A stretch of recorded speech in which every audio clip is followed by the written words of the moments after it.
যেদিন জগন্নাথ দেবের মুকুটের অর্ডারগুলো পেয়েছিলাম সেদিন ভেবেছিলাম অনেক মন দিয়ে কাজটা করব, একদম নিখুঁতভাবে সুন্দর করে করার চেষ্টা করব।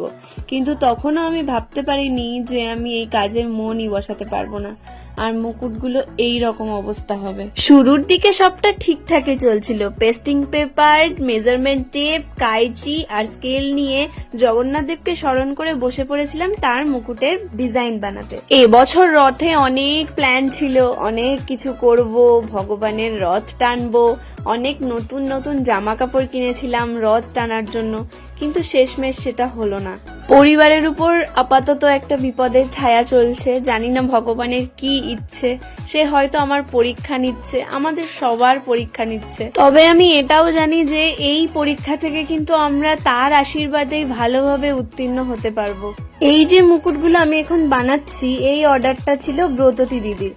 এই মুকুটগুলো দেখতে একদম ছোট ছোট হলেও এর পেছনের খাটনিটা কিন্তু প্রায় 3-4 রাত জাগার খাটনি ছিল, কারণ এই ছোট জিনিসগুলো কাটতে আর সুন্দর করে আঁকতে এতেই কিন্তু সময়টা অনেক বেশি চলে গেছে। মাঝে মাঝে আবার কাজও করতে পারিনি, কারণ ওই যে বললাম পরিবারের উপর আপাতত একটা বিপদের ছায়া আছে, জানি না কবে কাটবে।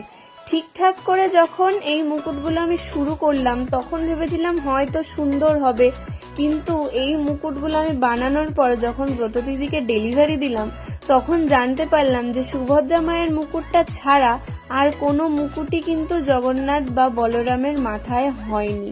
তো সেই জন্য আমাকে আবার সেটাকে নতুন করে তৈরি করে দিতে হলো। এই নতুনগুলো তোমাদের সাথে শেয়ার করলাম। এই লাস্ট দুটো মুকুট দেখো তো কোনটা বেশি ভালো হয়েছে। দিদিকে যখন নতুন দুটো ডেলিভারি দিলাম দিদির একটাই কথা ছিল, মনের মতো সেরকম হয়নি, দিদি যেরকমটা স্বপ্ন দেখেছিল যেভাবে সাজাবে।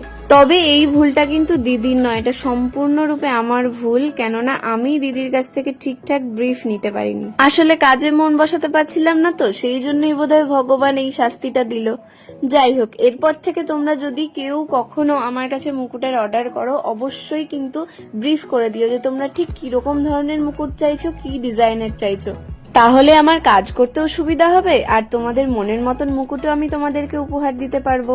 তবে এই নতুন মুকুটগুলো পরে জগন্নাথ, বলরাম আর সুভদ্রাকে কেমন লাগছে সেই ছবিটা আমি কালকে তোমাদের সাথে শেয়ার করে দেব অবশ্যই। তোমরা দেখে জানিও যে ওই সাজে আমাদের ভগবানকে কেমন লাগছে। দেখা হবে পরের কোনো ভিডিওতে, ততক্ষণ পর্যন্ত সবাই ভালো থেকো, সুস্থ থেকো, সুখে থেকো। Bye bye.